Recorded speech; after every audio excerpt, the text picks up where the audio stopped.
নমস্কাৰ বন্ধুসকল, মই হিৰেণ। আজি আপোনালোকক এই ভিডিঅ'টোৰ জৰিয়তে এই 2024 বৰ্ষৰ আগষ্টৰ মাহটোত এই তিনিটা ৰাশিৰ সম্পূৰ্ণ ফলাফল আপোনালোকক এই ভিডিঅ'টোৰ জৰিয়তে আগবঢ়াইছোঁ। প্ৰথমে মোৰ চেনেলটো আপোনালোকে ছাবস্ক্ৰাইব কৰি ল'ব, যাতে মোৰ পিছৰ ভিডিঅ'বিলাক আপোনালোকে সহজে লাভ কৰিব পাৰে। লগতে মোৰ ভিডিঅ' যদি ভাল লাগে তেন্তে লাইক আৰু শ্বেয়াৰ কৰিব, কমেণ্ট কৰি আপোনালোকৰ মনোভাৱ প্ৰকাশ কৰিব। এতিয়া আহোঁ মূল বিষয়লৈ। মেষ ৰাশিৰ ব্যক্তিসকলৰ এই 2024 বৰ্ষৰ আগষ্ট মাহটোত এওঁলোকৰ পাৰিবাৰিক জীৱনৰ ক্ষেত্ৰত যি ফলাফল এনেধৰণৰ। এই মাহত এওঁলোকৰ পৰিয়ালত সকলো ঠিকেই থাকিব, কিন্তু আপোনাৰ পিতৃ মাতৃৰ এজনৰ স্বাস্থ্যৰ অৱনতি ঘটাৰ সম্ভাৱনা অত্যন্ত প্ৰবল আছে। এনে পৰিস্থিতিত তেওঁলোকক স্বাস্থ্য আৰু খাদ্যৰ সঠিক যত্ন লওক। যদি তেওঁলোক ইতিমধ্যে কোনো ৰোগত আক্ৰান্ত হৈ আছে তেন্তে তেওঁলোকৰ সকলো পৰীক্ষা সঠিক সময়ত কৰি লওক আৰু চিকিৎসকৰ সৈতে যোগাযোগত ৰাখিব। ঘৰত সুখ শান্তিৰ পৰিৱেশ সৃষ্টি হ'ব আৰু ভাই ভনীৰ লগত আপোনাৰ সম্পৰ্ক অধিক সুদৃঢ় হৈ পৰিব। যদি আপোনাৰ ভনীয়েক বিবাহৰ বাবে যোগ্য হৈ আছে তেন্তে এই মাহত তেওঁৰ সম্পৰ্কৰ বিষয়ে আলোচনা হ'ব পাৰে আৰু সম্পৰ্কটোত নিশ্চিত কৰিব পৰা যাব। ব্যৱসায় আৰু চাকৰিৰ ক্ষেত্ৰত এনেধৰণৰ। এই মাহটো আপোনাৰ বাবে আৰ্থিক দৃষ্টিকোণৰ পৰা অলপ ব্যয়বহুল হ'ব। অপ্ৰয়োজনীয় খৰচ আৰু এই খৰচ আগৰ তুলনাত অলপ বেছি হ'ব, যাৰ বাবে আৰ্থিক লোকচানৰ সম্ভাৱনা অত্যন্ত প্ৰবল। আপোনাৰ সঞ্চয়ো শেষ হ'ব পাৰে এই সময়ত, গতিকে সঠিক ঠাইত বিনিয়োগ কৰক আৰু কোনো ডাঙৰ খৰচ কৰাৰ আগতে ভালদৰে চিন্তা কৰক। চৰকাৰী বিষয়াসকলে এই মাহত নিজৰ কামত অসন্তুষ্ট হ'ব আৰু কিবা এটা কথাত মানসিক চাপ পৰিব পাৰে। তেওঁৰ বেছিভাগ সময় সমাজৰ কামত কটাব। ব্যক্তিগত খণ্ডত কাম কৰা ব্যক্তিসকলে তেওঁলোকৰো চৰকাৰী কাম কৰা হেঁপাহ থাকিব আৰু তেওঁলোকে তাৰ বাবে প্ৰস্তুতি চলোৱাৰ কথা ভাবিব পাৰিব। এনে পৰিস্থিতিত যিকোনো সিদ্ধান্ত লোৱাৰ আগতে নিশ্চিতভাৱে বয়োজ্যেষ্ঠসকলৰ লগত আলোচনা কৰি সঠিক পৰামৰ্শ লোৱাটো অতি শুভ হ'ব। শিক্ষা আৰু কেৰিয়াৰ ক্ষেত্ৰত এনেধৰণৰ। কলেজত পঢ়ি থকা বিশেষকৈ ছোৱালীসকলে এই মাহত ঘৰৰ কাম কাজৰ প্ৰতি অধিক আগ্ৰহী হ'ব আৰু বেছিভাগ সময় উন্নতিৰ কামত কটাব। ইয়াৰ বিপৰীতে ছাত্ৰ ছাত্ৰীসকলৰ ক্ষেত্ৰত তেওঁলোকৰ কোনো বিষয়ক লৈ পিতৃৰ সৈতে তৰ্ক হ'ব পাৰে আৰু তেওঁলোকৰ ভৱিষ্যতৰ সন্দৰ্ভত এটা ডাঙৰ সিদ্ধান্ত ল'ব পাৰে। প্ৰতিযোগিতামূলক পৰীক্ষাৰ বাবে প্ৰস্তুতি চলাই থকা ছাত্ৰ ছাত্ৰীসকলে নিজৰ বাবে এটা নতুন বিষয় বাছি ল'ব আৰু তাত সম্পূৰ্ণ একাগ্ৰতাভাৱে প্ৰস্তুতি আৰম্ভ কৰিব। এই ক্ষেত্ৰত এই সিদ্ধান্তই তেওঁলোকৰ ভৱিষ্যতৰ বাবে অতি সহায়ক বুলি প্ৰমাণিত হ'ব। প্ৰেমৰ ক্ষেত্ৰত এনেধৰণৰ। যদি আপুনি বিবাহিত হয় তেন্তে আপোনালোকৰ সম্পৰ্কক লৈ গুৰুত্ব সহকাৰে থাকিব আৰু আপোনাৰ সংগীৰ ওপৰত আপোনাৰ বিশ্বাস বৃদ্ধি পাব। এই সময়ছোৱাত আপোনাৰ সংগীক লৈ কাৰোবাৰ লগত কাজিয়াও হ'ব পাৰে। যদি আপুনি আপোনাৰ সংগীৰ পৰা আঁতৰত থাকে তেন্তে এই মাহত তেওঁক লগ পাব পাৰে, কিন্তু এই বিষয়ে অতি সাৱধান হ'ব লাগিব। যদি আপুনি বিবাহৰ বাবে অপেক্ষা কৰি আছে তেন্তে এই মাহত আপুনি কিছুমান ভাল প্ৰস্তাৱ পাব পাৰে, কিন্তু কোনো এটাৰ প্ৰতি আপুনি আগ্ৰহী নহ'ব। আপোনাৰ সম্পৰ্কক লৈ আপুনি দুখ অনুভৱ কৰিব। স্বাস্থ্যৰ ক্ষেত্ৰত এনেধৰণৰ। কেঞ্চাৰ আদিৰ দৰে গুৰুতৰ ৰোগত আক্ৰান্ত হৈ থকা ব্যক্তিসকলে এই মাহত নিজৰ বিশেষ যত্ন ল'ব লাগিব আৰু বাহিৰলৈ ওলোৱাৰ আগতে সম্পূৰ্ণ সাৱধানতা অৱলম্বন কৰিব লাগিব। ইয়াৰ বাহিৰেও চৰ্দি আৰু কাহৰ সমস্যা হ'ব পাৰে। সেইবাবে ঠাণ্ডা বস্তু ব্যৱহাৰ কৰাৰ পৰা আপুনি বিৰত থাকিব লাগিব, নহ'লে বাহিৰৰ খাদ্য খোৱাৰ পৰা বিৰত থাকিব লাগিব। মানসিকভাৱে এই মাহৰ প্ৰথম সপ্তাহত কেইদিনমান মূৰৰ বিষৰ অভিযোগ থাকিব পাৰে। এনে পৰিস্থিতিত মনত অস্থিৰতা অনুভৱ হ'ব আৰু কি কৰিব আৰু কি নকৰিব সেই লৈ সিদ্ধান্তৰ সৃষ্টি হ'ব। আপোনাৰ এই মাহত শুভ সংখ্যা হিচাপে 6 আৰু শুভ ৰং হিচাপে আপুনি এই মাহত হালধীয়া ৰং ব্যৱহাৰ কৰিব পাৰে। এই আছিল এই 2024 বৰ্ষৰ আগষ্টৰ মাহটোত মেষ ৰাশিৰ ব্যক্তিসকলৰ সম্পূৰ্ণ তথ্য। বৃষ ৰাশিৰ ব্যক্তিসকলৰ এই আগষ্টৰ মাহটোত তেওঁলোকৰ পাৰিবাৰিক জীৱনৰ ক্ষেত্ৰত এনেধৰণৰ। এই মাহত মংগল গ্ৰহ আপোনাৰ পৰিয়ালৰ ওপৰত গধুৰ হৈ পৰিছে আৰু বহু বিষয়ত সদস্যসকলৰ মাজত মতানৈক্যৰ সম্ভাৱনা সৃষ্টি কৰিব। এনে পৰিস্থিতিত কোনো সদস্যৰ লগত আপোনাৰ তীব্ৰভাৱে কাজিয়া হ'ব পাৰে। ভুল বন্ধুৰ সংগীৰ বাবে আপোনাৰ দেউতাই আপোনাৰ ওপৰত খং কৰিব। এনে পৰিস্থিতিত তেওঁলোকৰ কথা ভালদৰে শুনক আৰু কোনো ভুল সিদ্ধান্ত লোৱাৰ পৰা আপুনি বিৰত থাকক। পৰিয়ালত কোনো ধৰণৰ সংকটৰ পৰা হাত সাৰিবলৈ প্ৰতিদিনে পুৱা হনুমান চালিচা আবৃত্তি কৰাটো অতি বাধ্যতামূলক বুলি আপুনি ভাবি আপুনি হনুমান চালিচা আবৃত্তি কৰক। লগতে মঙলবাৰে হনুমান মন্দিৰত আপুনি বিশেষভাৱে পৰিদৰ্শন কৰিব। ব্যৱসায় আৰু চাকৰিৰ ক্ষেত্ৰত এনেধৰণৰ। যদি আপুনি ব্যৱসায়ৰ ক্ষেত্ৰত আছে তেন্তে এই মাহত ডাঙৰ আৰ্থিক সুবিধা পোৱাৰ সম্ভাৱনা অত্যন্ত প্ৰবল।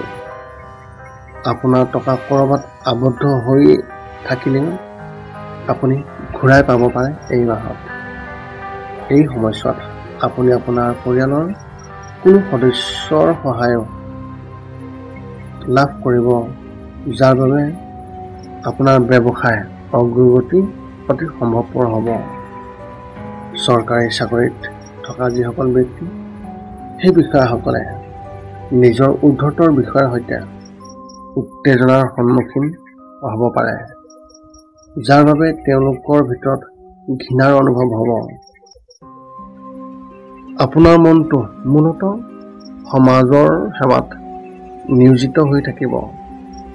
ব্যক্তিগত খণ্ডত কাম কৰা ব্যক্তিসকলে তেওঁলোকৰ চাকৰিৰ পৰা অন্য কামলৈ ডাইভাৰ্ট হ'ব পাৰে আৰু নতুন কিবা এটা আৰম্ভ কৰাৰ কথা ভাবিব পাৰে। শিক্ষা আৰু কেৰিয়াৰ ক্ষেত্ৰত এনেধৰণৰ। এই মাহত ছাত্ৰ ছাত্ৰীসকলে বহু প্ৰত্যাহ্বানৰ সন্মুখীন হ'বলগীয়া হ'ব পাৰে, যদিও এইবোৰ ভৱিষ্যতে তেওঁলোকৰ বাবে অতি উপযোগী হ'ব। এনে পৰিস্থিতিত যিকোনো সমস্যাৰ পৰা পলাই যোৱাৰ পৰিৱৰ্তে সাহসেৰে মুখামুখি কৰি তাৰ পৰা শিকিবলৈ আপুনি চেষ্টা কৰক। উচ্চ শিক্ষা গ্ৰহণ কৰা ছাত্ৰ ছাত্ৰীসকলে অন্যান্য সৃষ্টিশীল কামত অধিক মনোনিৱেশ কৰিব। প্ৰতিযোগিতামূলক পৰীক্ষাৰ বাবে প্ৰস্তুতি চলাই থকা ছাত্ৰ ছাত্ৰীসকলে পঢ়া শুনাৰ প্ৰতি আগ্ৰহ কম অনুভৱ কৰিব, যাৰ বাবে তেওঁলোকৰ মনোযোগ বিচলিত হ'ব পাৰে। এই সময়ছোৱাত কোনো এটা বিষয়ত দেউতাকৰ লগত তেওঁলোকৰ মতানৈক্য হ'ব পাৰে, যাৰ ফলত ঘৰখনত উত্তেজনাৰ পৰিৱেশ সৃষ্টি হ'ব পাৰে। প্ৰেমৰ ক্ষেত্ৰত এনেধৰণৰ। যিসকল বিবাহ পাশত আবদ্ধ হৈছে তেওঁলোকে তেওঁলোকৰ সংগীৰ ওপৰত পূৰ্বতকৈ অধিক দৃঢ় বিশ্বাস কৰিব পাৰিব আৰু থাকিব, কিন্তু কোনো এটা বিষয়ত মতানৈক্য হোৱাৰ সম্ভাৱনা অত্যন্ত প্ৰবল। মুঠৰ ওপৰত এই মাহে আপোনাৰ প্ৰেম জীৱনৰ বাবে মিশ্ৰিত ফলাফল কঢ়িয়াই আনিছে। যিসকলে এতিয়ালৈকে বিবাহ পাশত আবদ্ধ হোৱা নাই, সেই ব্যক্তিসকলে এই মাহত প্ৰকৃত জীৱনৰ সংগীৰ সন্ধানত থাকিব যদিও হতাশ হ'ব। এনে সময়ত নিজৰ উন্নতিৰ প্ৰতি অধিক গুৰুত্ব দিয়াটো অধিক প্ৰয়োজন আৰু উচিত।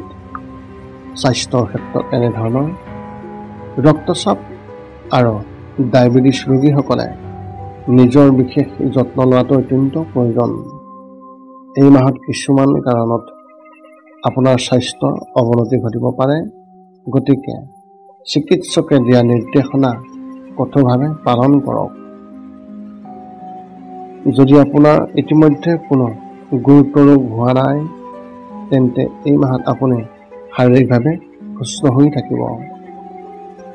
মানসিক সমস্যা বেছি নহ'ব যদিও মন কিছু সময় অস্থিৰ হৈ থাকিব পাৰে। এনে পৰিস্থিতিত টোপনিৰ অভাৱ, অস্থিৰতা আদি সমস্যাই আপোনাক আমনি কৰিব পাৰে। আপোনাৰ এই মাহত শুভ সংখ্যা হিচাপে 5 আৰু শুভ ৰং হিচাপে আপুনি এই মাহত নীলা ৰং ব্যৱহাৰ কৰিব পাৰে। এই আছিল এই 2024 বৰ্ষৰ আগষ্ট মাহটোত বৃষ ৰাশিৰ ব্যক্তিসকলৰ সম্পূৰ্ণ ফলাফল। মিথুন ৰাশিৰ ব্যক্তিসকলে এই আগষ্ট মাহটোত এওঁলোকৰ পাৰিবাৰিক জীৱনৰ ক্ষেত্ৰত এনেধৰণৰ ফল লাভ কৰিব। এই মাহত শনি গ্ৰহ আপোনাৰ ওপৰত, আপোনাৰ পৰিয়ালৰ ওপৰত অধিক হৈ থাকিব। যদি আপুনি কাৰোবাৰ পৰা ধন ধাৰ লৈছে, তেন্তে এই মাহত কিছু সমস্যাৰ সন্মুখীন হ'বলগীয়া হ'ব পাৰে। পৰিয়ালৰ সম্পত্তিক লৈও বিবাদ হ'ব পাৰে। আপোনাৰ পৰিয়ালৰ ব্যক্তিসকলৰ মাজত তিক্ততা অধিক হ'ব আৰু পাৰস্পৰিক ভাতৃত্ববোধ বহুতেই কমি যাব। এনে সময়ত ধৈৰ্য ধৰি যিকোনো সিদ্ধান্ত লোৱাৰ আগতে ভালদৰে চিন্তা কৰক। ইয়াৰ বাহিৰেও কোনো ধৰ্মীয় অনুষ্ঠান আপোনাৰ ঘৰত হ'ব পাৰে, যাৰ বাবে মাহৰ শেষত সকলো পুনৰ স্বাভাৱিক হৈ পৰিব পাৰে। ব্যৱসায় আৰু চাকৰিৰ ক্ষেত্ৰত এনেধৰণৰ আৰ্থিক দৃষ্টিকোণৰ পৰা এই মাহটো শুভ হ'ব। যদি আপুনি ব্যৱসায়ৰ ক্ষেত্ৰত আছে, তেন্তে আপুনি বহুতো ডাঙৰ চুক্তি পাব পাৰে, কিন্তু যিকোনো চুক্তি ভালদৰে পৰীক্ষা কৰাৰ পিছতহে সন্মতি হ'ব। এই সময়ছোৱাত আপোনাৰ শত্ৰুৱে আপোনাৰ ক্ষতি কৰিবলৈ অতি কঠোৰভাৱে চেষ্টা কৰিব, কিন্তু আপোনাৰ সজাগতাৰ বাবে তেওঁলোকে একো কৰিব নোৱাৰিব। চৰকাৰী চাকৰি কৰা ব্যক্তিসকলে এই মাহত ভাল সুবিধা লাভ কৰাৰ লগতে সহকৰ্মীসকলৰ পৰা সম্পূৰ্ণ সমৰ্থন পাব আৰু ইয়াত শুভ ইংগিত পোৱা গৈছে। ব্যক্তিগত খণ্ডত কাম কৰা ব্যক্তিসকলে নিজৰ কামত কঠোৰ মনোনিৱেশ কৰিব, যাৰ ফলত ভৱিষ্যতে খুবেই ভাল ফলাফল পোৱা দেখা যাব। আপোনাৰ ছিনিয়ৰ অফিচাৰ অৰ্থাৎ আপোনাৰ বছ আৰু আন সহকৰ্মীসকল আপোনাৰ ওপৰত অতি সুখী হ'ব। শিক্ষা আৰু কেৰিয়াৰ ক্ষেত্ৰত এনেধৰণৰ যদি আপুনি স্কুলত আছে, তেন্তে এই মাহত সহপাঠীসকলে আপোনাক জোকাই বা অপমান কৰাৰ চেষ্টা কৰিব পাৰে।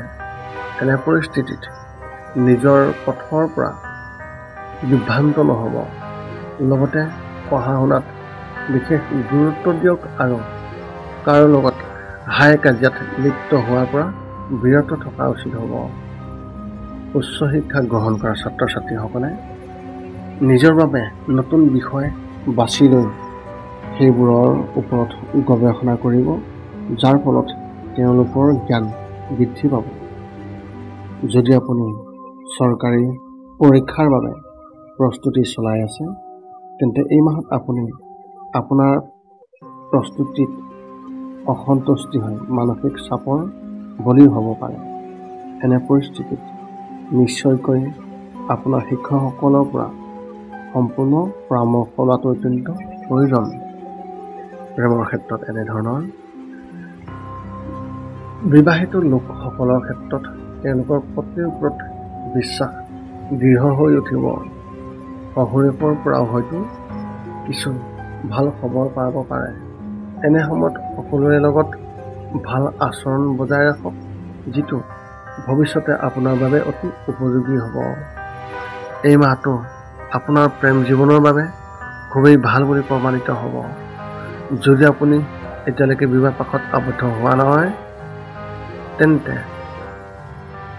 আপুনি যদিহে কাৰোবাৰ লগত সম্পৰ্কৰ কথা ভাবি আছে বা আপুনি কাৰোবাক কৈছে, তেন্তে এই মাহত সেইটো চূড়ান্ত সিদ্ধান্ত লোৱাৰ সম্ভাৱনা অতি প্ৰবল। এনে পৰিস্থিতিত আপোনাৰ উন্নতিৰ প্ৰতি বিশেষ গুৰুত্ব দিয়ক আৰু আপোনাৰ ইগোক অধিপত্য বিস্তাৰ কৰিবলৈ নিদিব। স্বাস্থ্যৰ ক্ষেত্ৰত এনেধৰণৰ চৰ্দিৰ সমস্যা হ'ব পাৰে, যাৰ ফলত আপুনি চৰ্দি, কাহ বা জ্বৰ আদি ৰোগত আক্ৰান্ত হ'ব পাৰে। এনে অৱস্থাত ঠাণ্ডা বস্তু সেৱন নকৰিব আৰু বৰষুণ আদিতো ওলাই নাযাব। ডায়েবেটিছ ৰোগীসকলে মাহৰ দ্বিতীয় সপ্তাহত মিঠাই সেৱন নকৰিবলৈ বিশেষভাৱে আপোনালোকক সাৱধানবাণী কৰা হৈছে আৰু ইয়াত আপোনালোকে সাৱধানতা অৱলম্বন কৰিব লাগিব, অন্যথা আপোনালোকৰ স্বাস্থ্যৰ অৱনতি ঘটিব পাৰে। মানসিকভাৱে আপোনাৰ কিছু চিন্তা হ'ব পাৰে, যাৰ সমাধানো অতি সোনকালে পোৱা যাব। সেই সমস্যাটো যদি আপুনি নিজৰ মাজতে ৰাখি কাকো নকয়, তেন্তে ই আপোনাৰ সমস্যা বঢ়াব পাৰে। আপোনাৰ এই মাহত শুভ সংখ্যা হিচাপে 7 আৰু শুভ ৰং হিচাপে আপুনি এই মাহত কেশৰ ৰং ব্যৱহাৰ কৰিব পাৰে। এই আছিল আগষ্ট মাহত মিথুন ৰাশিৰ ব্যক্তিসকলৰ লাভ কৰিবলগীয়া ফলাফলৰ বৰ্ণনা। পুনৰ লগ পাম অন্য এটা ভিডিঅ'ত। আজিলৈ ধন্যবাদ।